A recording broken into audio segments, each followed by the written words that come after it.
매사에 삐딱선을 탄 청년이 어느 날 성경을 읽다가 시험하고 테스트하고 싶은 생각이 들어가지고 집 근처에 있는 교회를 찾아갔습니다. 마침 찾아갔더니만 웬 분이 앉아서 성경을 읽고 있었는데 그분이 바로 장로님이셨습니다. 그래서 가까이 다가가가지고 그냥 이유도 없이 뺨을 때렸습니다. 그랬더니만 전혀 예상 밖에 장로님이 막 노발대발하는 거 있지요.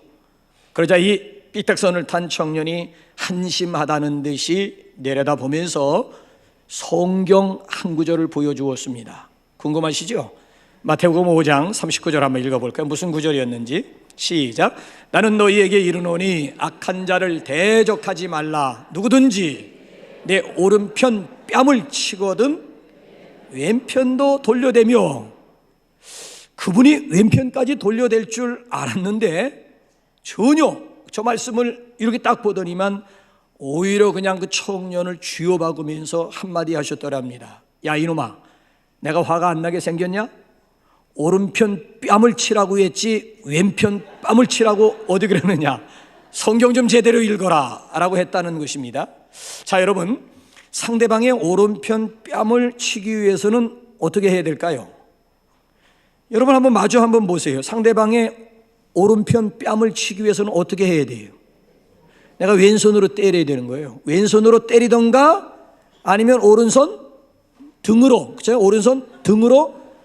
그러니까 이 행위 자체가 이스라엘 나라에서는 모욕 중에 모욕. 왼손으로 맞았다 아니면 오른손 등으로 귀싸대를 얻어맞았다. 이거는 굉장히 이건 모욕 중에서도 최고의 모욕이라고 하는 얘기죠. 그런데 예수님은 그런 상황 가운데서도 참고 인내할 것을 산상수훈을 통해서 말씀했습니다. 저희들이 이렇게 청년, 중고등부를 걸쳐가지고 청년 시절에 이렇게 참 성경에 대해서 궁금한 점이 너무 많아가지고 질문을 많이 했습니다. 그랬더니만 어른들이 뭐라고 말씀하셨는 줄 아세요? 야 이놈아, 무조건 덮어놓고 믿는 거야. 덮어놓고 무조건 덮어놓고 믿어야 된다라고 하는 거예요. 어떻습니까?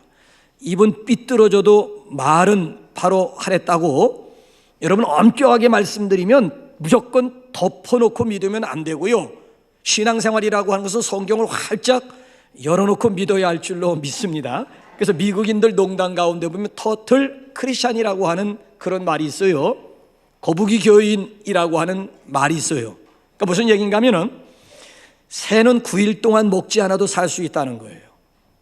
개는 20일 동안 먹지 않아도 살 수 있다는 거예요. 거북이는 500일 동안 먹지 않아도 살 수 있다는 거예요. 뱀은 800일 동안 먹지 않아도 지방덩어리예요. 그러니까 뱀은 800일 동안 먹지 않아도 살 수 있다는 거예요. 아니 그런데 어느 곤충은 1200일 동안 먹지 않아도 살 수 있다는 거예요. 아니 크리스찬이 신앙생활하면서도 성경을 읽지 않는 교인을 일컬어서 미국에서는 터틀 크리스찬이다, 거북이 교인이라고 얘기를 해요.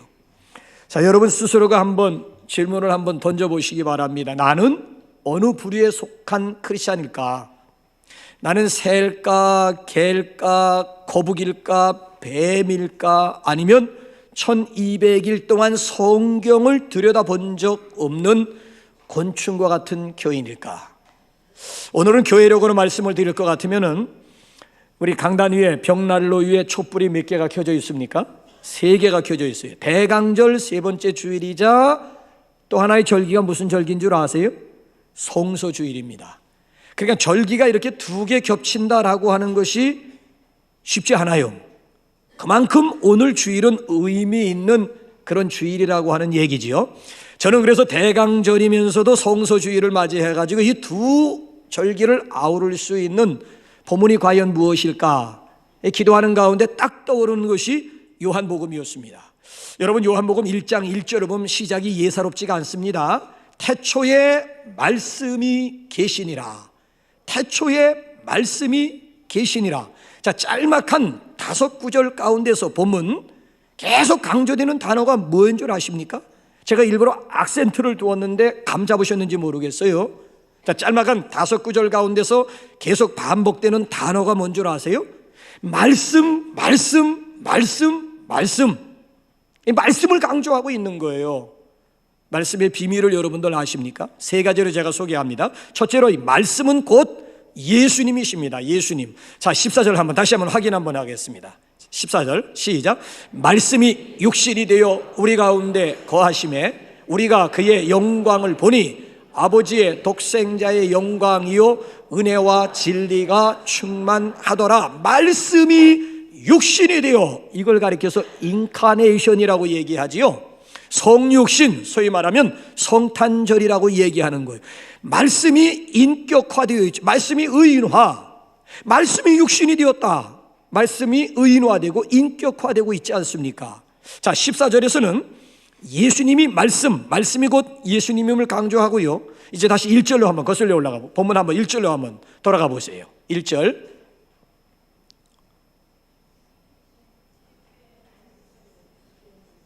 시작. 태초에 말씀이 계시니라. 이 말씀이 하나님과 함께 계셨으니 이 말씀은 곧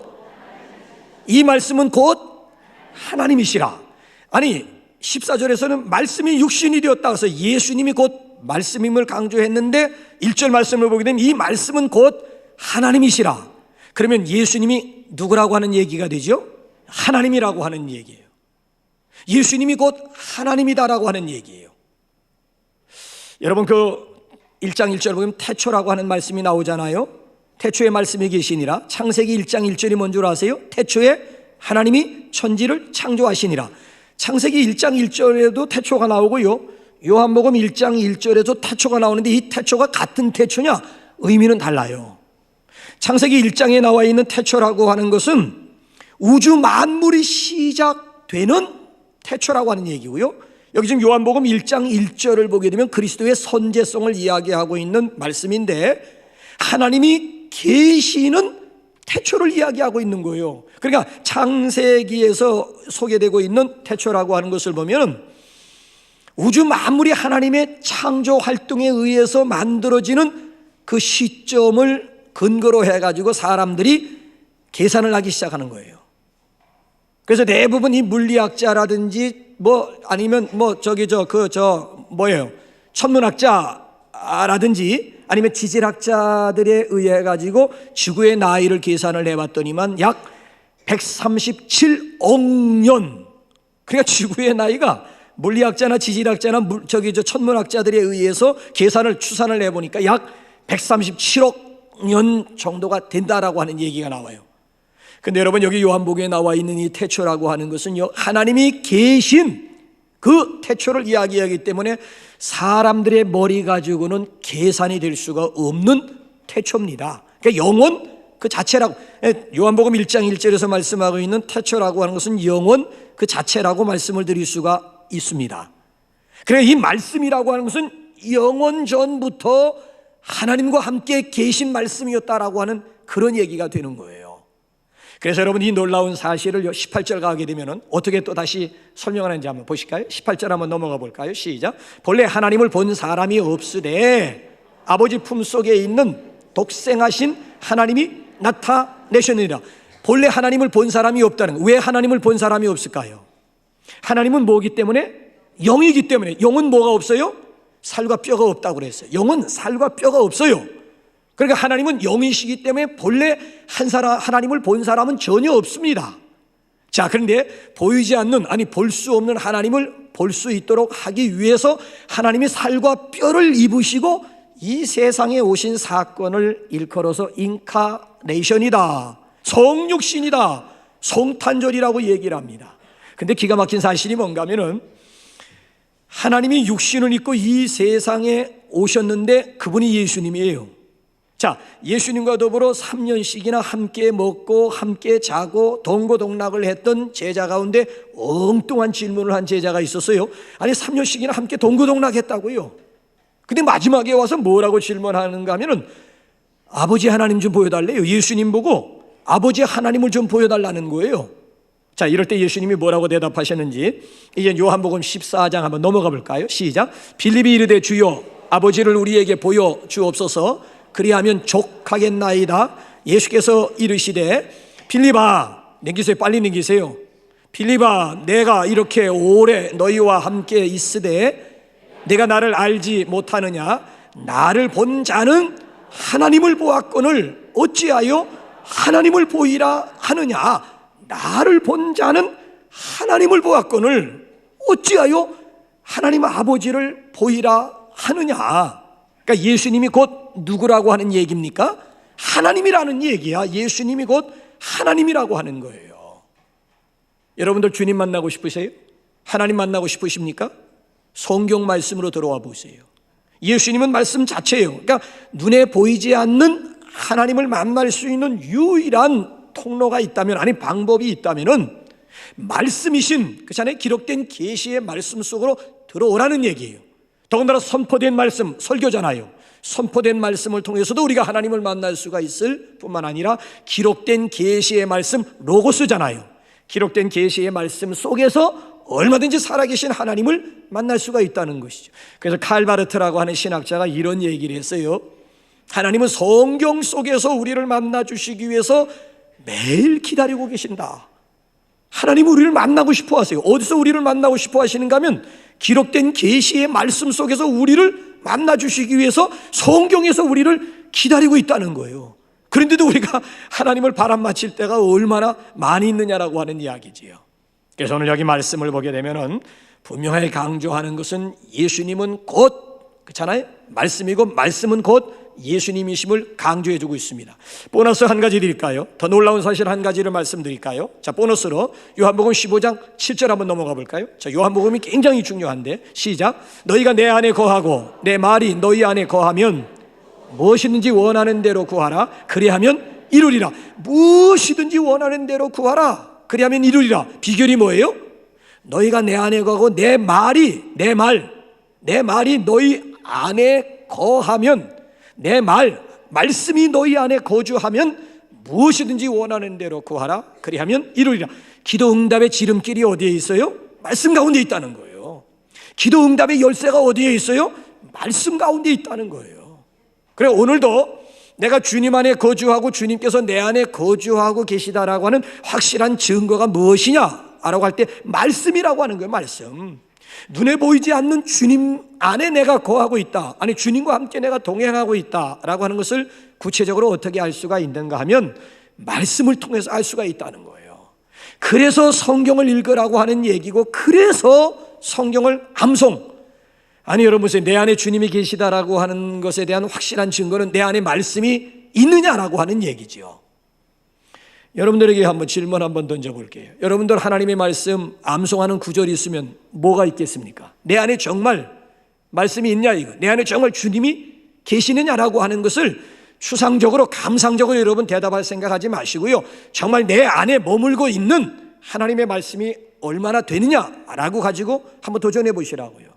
괜히 팝송이라든지 유행가 가사 암기하고 묵상하다가 멜랑꼬리에 빠지지 여러분 마시고요, 하나님의 말씀 묵상하고 하나님의 말씀을 암기하고 하나님의 말씀을 통독하는 가운데 살아계신 하나님의 음성을 들을 수 있기를 주님의 이름으로 축원합니다. 자, 그런가 하면 두 번째로, 말씀의 비밀 두 번째로, 말씀은 곧 창조의 능력입니다.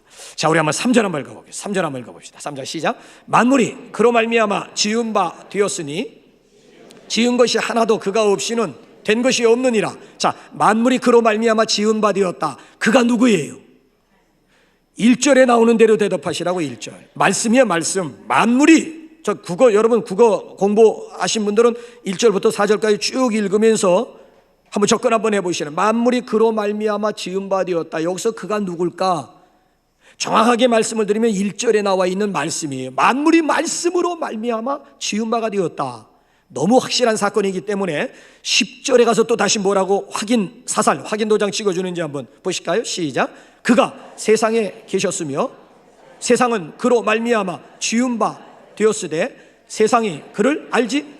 자, 세상은 그로 말미암아 지은 바가 되었다. 그가 누구냐? 1절에 나와 있는 말씀이라니까요. 그 세상은 말씀으로 말미암아 지은 바 되었다라고 하는 얘기는 말씀으로 창조되었다라고 하는 얘기죠. 자, 복음서 말고요. 그럼 여러분 서신서에서 또 한번 우리 찾아볼까요? 히브리서 11장 3절. 복음서 말고 한번 서신서로 한번, 서신서 중에 대표로 한번 가보세요. 시작. 믿음으로 모든 세계가 말씀으로 지어진 줄을 우리가 아나니 보이는 것은 나타난 것으로 말미암아 된 것이 아니니라. 모든 세계가 무엇으로 지어졌다고요? 창조되었다고요? 말씀으로. 모든 세계가 말씀으로 창조되었다는 거예요. 자, 그럼 신약 말고 오리지널 텍스트로 한번 돌아가 봐야 되겠죠. 창조 시대로 우리가 한번 넘어가 봐야 되겠죠. 창세기 1장에 보게 되면, 아니에요, 지금 미래 나오지 마세요. 창세기 1장에 보게 되면은 얼른 지워버리세요. 창세기 1장에 보게 되면은 7번씩이나 반복되는 후렴기가 나와요. 똑같은 구절이 창세기 1장 가운데 1장 3절, 6절, 9절, 11절, 14절, 20절, 24절 해가지고 똑같은 단어가 1장에 7번씩이나 반복, 이걸 후렴규라고 얘기를 하는데, 자, 대표적으로 한번 1장 3절 7, 9절 다 읽다가는 시간이 너무 많이 갈 것 같아서 대표적으로 7번 반복되는 것 가운데 대표적으로 한번 1장 3절 이제 한번 비춰주시기 바랍니다. 시작. 하나님이 이르시되 빛이 있으라 하시니 빛이 있었고.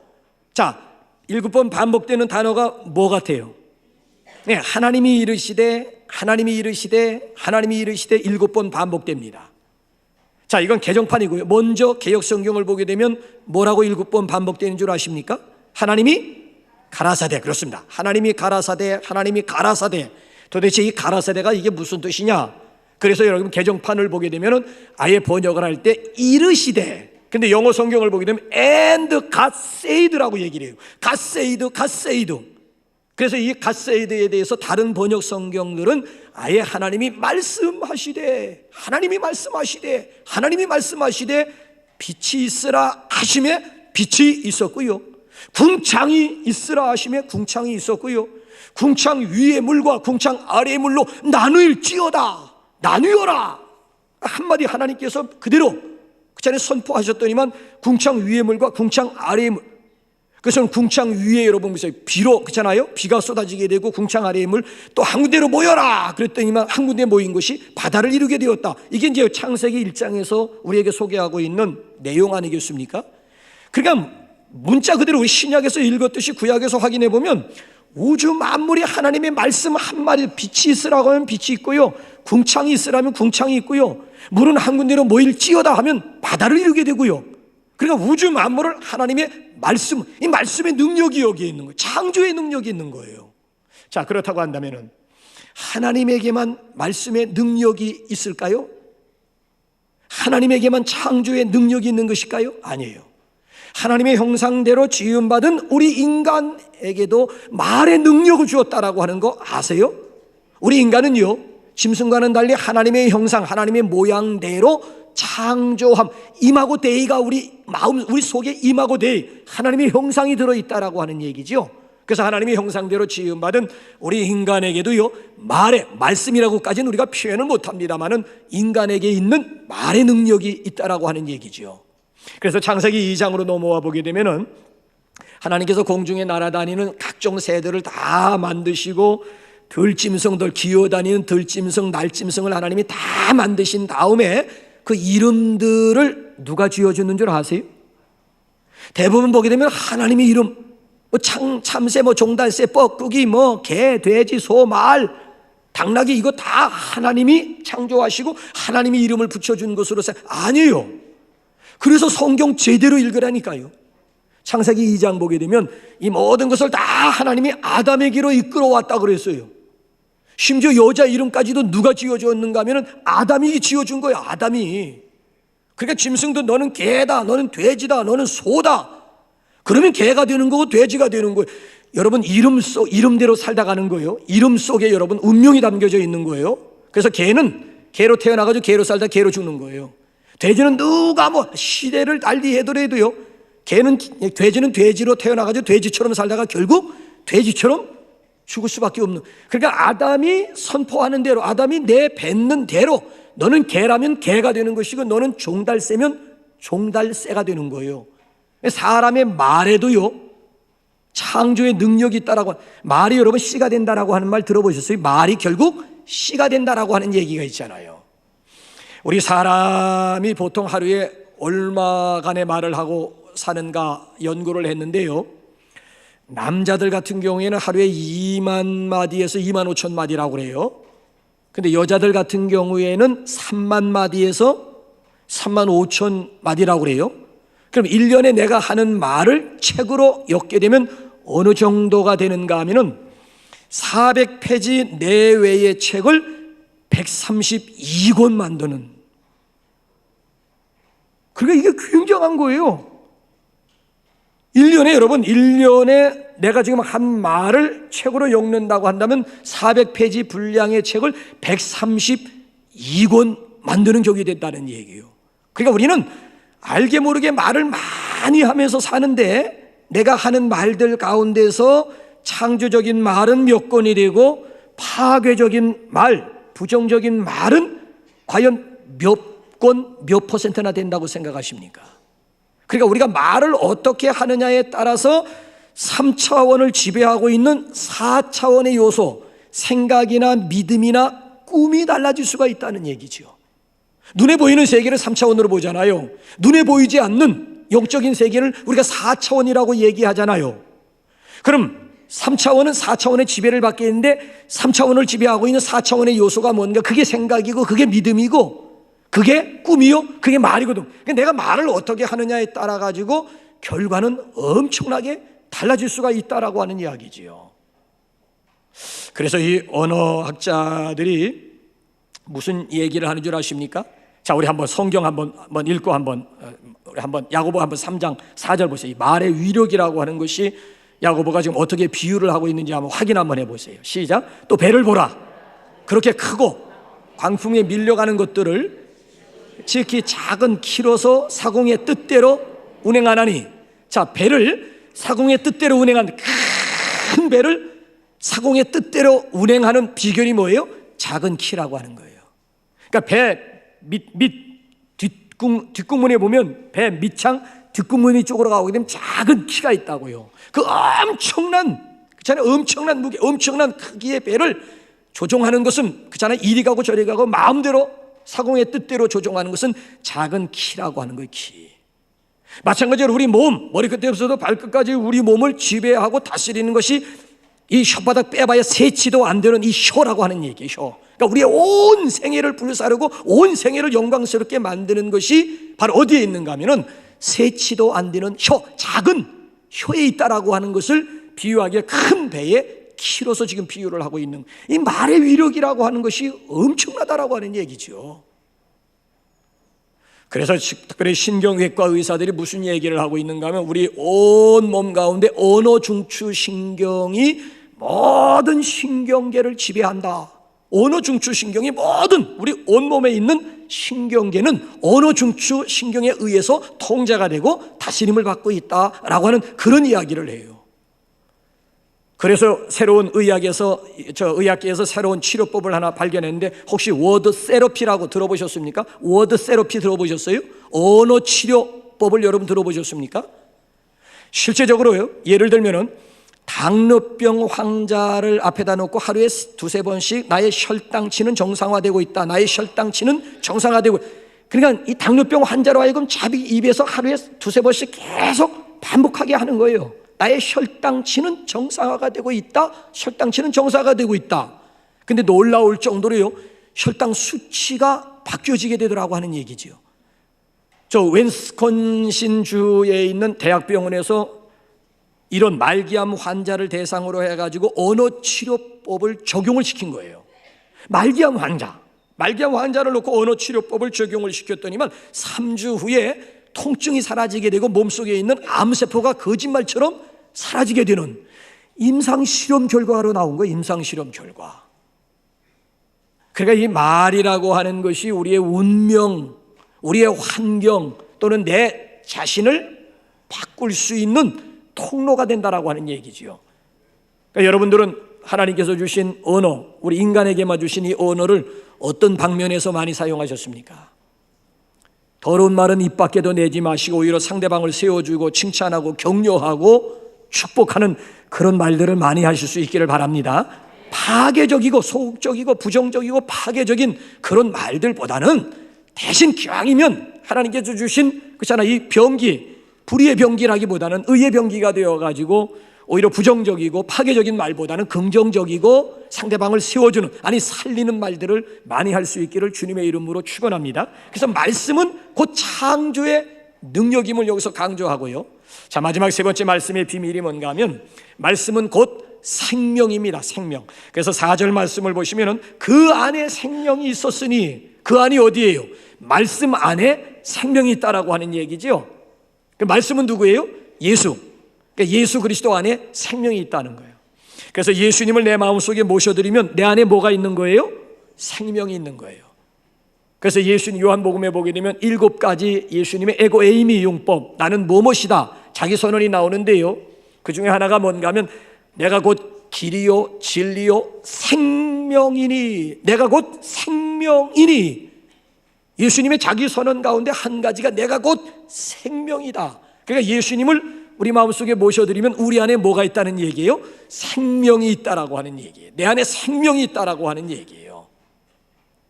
자, 그렇다고 한다면은 예수님을 내 마음속에 모셔드린다, 이걸 기독교적인 용어로 영접이라고 얘기를 해요. 예수님을 내 안에 모셔드리는 것을 기독교적인 전문 용어는 영접이야, 영접. 그럼 영접한다라고 하는 뜻이 뭔 줄 아세요? 자, 우리 한번 12절 한번 읽어봅시다. 12절로 넘어가 봅시다. 12절 시작. 영접하는 자, 곧 그 이름을 믿는 자들에게는 하나님의 자녀가 되는 권세를 주셨으니. 영접하는 자, 곧 그 이름을 믿는 자. 영접하는 자, 믿는 자라고 하는 등식이성. 영접이라고 하는 뜻이 뭐예요? 믿음이라고 하는 뜻을 가지고 있는 거예요.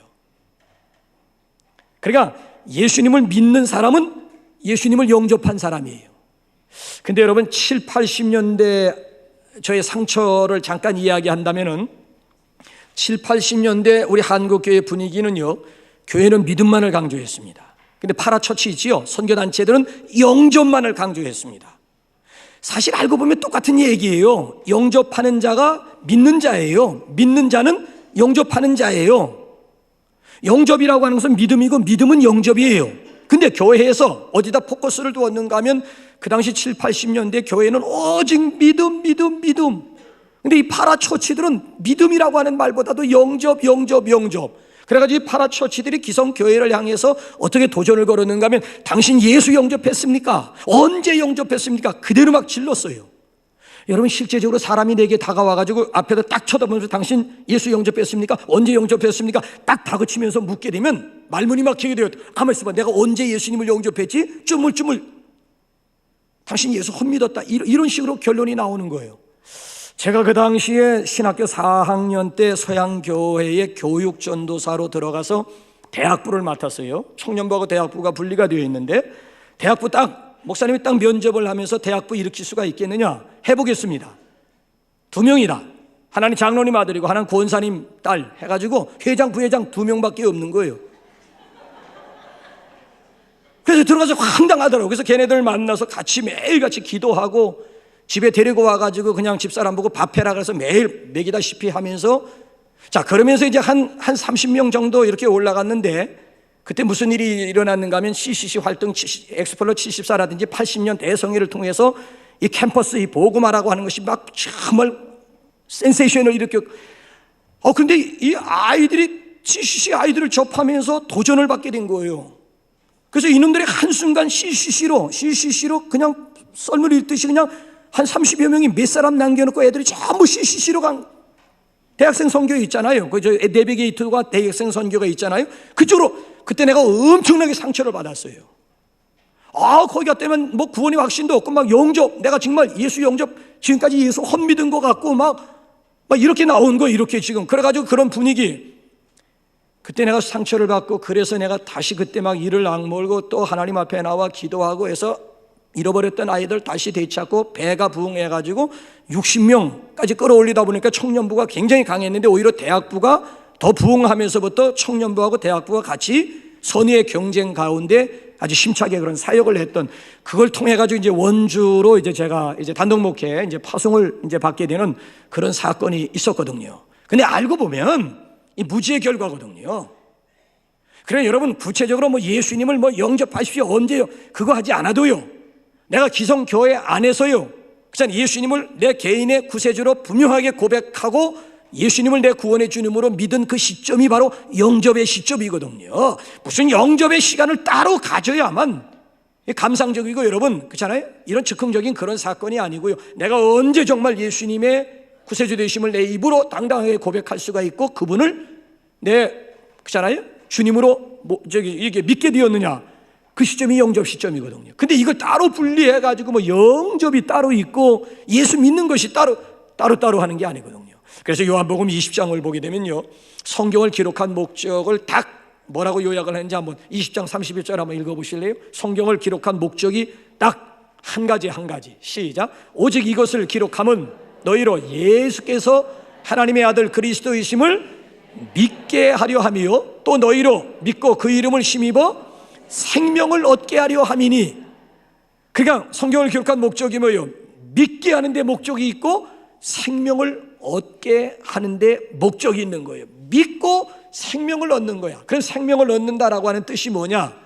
요한복음에서는요, 생명을 뭐 영생, 구원, 거듭남 뭐 이렇게 달리 표현하고 있지만 또 달리 가족관계를 통해서 생명을 얻는다, 영생을 얻는다라고 하는 것을 어떻게 표현했는지 다시 한번 12절 한번 가보세요. 12절 한번 가보세요. 시작. 영접하는 자 곧 그 이름을 믿는 자들에게는 하나님의 자녀가 되는 권세를 주셨으니, 생명을 얻는다, 영생을 얻는다라고 하는 뜻이 뭐예요? 하나님의 자녀가 되는 거야. 더 정확하게 표현한다면 하나님의 자녀가 되는 권세를 얻는 거예요. 권세. 여러분 원래 하나님의 자녀, 하나님의 아들, 하나님의 적자는 누군 줄 아세요? 자, 한번 14절 한번 다시 한번 여러분 한번 하반절로 한번 가보실래요? 자, 말씀이 육신이 되어 우리 가운데 거하심에 우리가 그 영광을 보니, 그 다음에 뭐예요? 아버지의 독생자. 그러니까 하나님의 아들은, 하나님의 적자는 아버지의 독생자 예수님밖에 없다. 엄격하게 하나님의 아들은 예수님입니다. 하나님의 적자는 예수님입니다. 하나님의 독생자는 예수님입니다. 하나님의 자녀는 예수님이에요. 근데 우리가 예수님을 믿어가지고 하나님의 자녀가 되었다, 정확한 표현은 하나님의 자녀 되는 권세를 얻은 거예요. 이 권세라고 하는 것은 법적인 용어거든요. 그러니까 우리는 정확하게 표현하면 하나님의 양자들이에요. 우리는 하나님의 적자들이 아니고요, 하나님의 적자는 예수님밖에 없고요, 하나님의 양자, 저와 여러분들은 예수 믿어 하나님의 양자들이 된 거예요. 양자. 그게 바로 자녀 되는 권세를 얻었다라고 하는 뜻이, 법적으로 말씀드리면은 양자나 적자나 똑같은 효력이 있는 거예요. 전혀 다를 바가 없는 거예요. 표현만 양자나 적자나 이걸 따지지요, 법적으로 효력은 똑같이 발생한. 그러니까 예수님 때문에 우리는 하늘나라 공동 상속인이 되었다는 얘기지요. 예수 믿음으로 말미암아, 예수님을 영접함으로 말미암아 하나님의 나라를 공동으로 상속받게 되는 후사들이 되었다라고 하는 것 아니겠습니까? 그래서 오늘도요, 우리가 그 하나님을 만나고 그 예수님을 만날 수 있는 통로가 어디에 있느냐? 기록된 계시의 말씀, 선포되는 하나님의 말씀 가운데 있다는 거예요. 여러분들은 1년에 얼마나 성경 읽으세요? 여러분들은 일주일에 얼마나, 몇 구절 아니면 몇 장 정도 성경을 읽으십니까? 자, 여러분들이 텔레비전에 소모하는 시간들이 몇 시간이에요? 그 바보 상자에서 막 울기도 하고 막 웃기도 하고 막 정신없이 막 빠져 들어가는 시간들이 있잖아요. 너무너무 재밌다는 거야, 바보 상자가. 자, 그 의미에서 정말 우리의 영육간에, 그렇잖아요, 창조적인 능력을 주고 생명을 주고, 그렇잖아요, 우리 인생의 나침반 대신 길이요 진리요 생명 대신 예수 그리스도를 만나는 이런 성경은 어느 정도 여러분들 가까이 하세요? 현대 그리스도인들이 어느 정도 성경을 읽지 않느냐 정확하게 아는 사람이 누군 줄 아세요? 이 성경을 만드는 사람이에요. 어느 정도 교인들이 성경을 읽지 않는지 아예 그냥 책에다 지퍼를 아예 만들어 버리고 말았어. 아예 나는 머리털 나고 책에다가 지퍼를 만들어 놓은 책은 성경 처음 봤다니까 지금. 아니, 책에다가 지퍼까지 만들어 놓은 책이 세상에 어디에 있겠느냐라고 하는 얘기. 이건 또 괜찮지. 여성들 같은 경우에는 지퍼 성경을 또 가방에다 집어넣은 다음에 또 지퍼를 잠가요. 이거면 또 말을 안 하지. 집에 들어가서 성경책 가방 농안에다 처박아 놓고 다시 농문을 아예 또 그냥 3중 안전 잠금 장치를 손이 가요. 손이 가. 성경책에 손이 가는 것이 아니라, 아니 가방에다 아니 이거 성경 그저로 이런 성경도 아니고, 이거 지퍼 달린 성경 지퍼를 갖다 잠근 다음에 가방에다 집어넣고 또 잠그고 농안에다 집어넣고 또 잠그고 하니, 그 깊숙이 들어가 있는 성경 한번 손댄다라고 하는 것이 이게 쉬운 문제겠느냐라고. 그러니까 이단들이 지금 교회 안에 들어와 가지고 성경 공부하자고 유혹하잖아요. 아니 기분 나쁜 게, 이단들이 일단인 우리에게 와서 성경 공부하자고 꼬셔가지고, 아니 일단이 일단을 꼬신다면 이해가 되는데, 2단 3단들이 어떻게 1단에게 와가지고 감히 성경 공부하러 가자고 집으로 유인을 하고, 어떻게 건물로 공공장소로 어떻게 유인, 거기 또 끌려가는 것들은 또 뭐야? 거기에 끌려 2단들이 쪽팔리게, 자존심 상하게 1단들이 2단 3단들에 의해서 질질 끌려다니는 것들은 뭐냐 이거예요. 이건 영적인 자존심입니다. 이건, 아니 저것들이 나를 어떻게 봤길래 이런 똥파리들이 나에게 모여든단 말인가. 이건 정말 그 자체부터가 이건 영적인 자존심 문제라고요. 여러분, 성경이라고 하는 것은요, 자동차 뒤에다 가지고 다니면서 내 몸을 보호하는 여러분 부적 아닙니다. 절대 성경은 부적 개념 아닙니다. 이거 가지고 있으면 든든할 것 같다, 가지고 있는 것 자체만으로 이 성경이 나를 보호할, 여러분 그렇지 않아요. 중요한 것이 뭔가 하면, 성경은 부적이 아니고요, 더군다나 책장에다 꽂아 놓을 수 있는 장서용도 아닙니다. 자꾸지나 여러분 성경 꽂아 놓으면 그럴듯하게 보일 것 같습니까? 아니에요. 장서용도 아니고요, 이건 부적이 아니에요. 이건 마르고 닳도록 읽고 또 읽으면서 거기서 우리의 생명을 풍성하게 만들 뿐만 아니라, 그렇지 않습니까? 영의 양식을 삼고, 특별히 인생의 나침판을 시간마다 답을 어디서 구해야 되는가 하면 하나님의 말씀 속에서 답을 구해야 되는 것 아니겠습니까? 그래서 우리 대강절 셋째 주일이자 우리 성서주일을 맞이해서 저와 여러분들에게 하나님의 말씀이 길이 되고 빛이 되고 등이 되고 생명이 되고, 더 나아가서 창조적인 능력, 이 말씀 자체가 저와 여러분들 영적인 싸움 가운데서 강력한 무기가 될 수 있기를 주님의 이름으로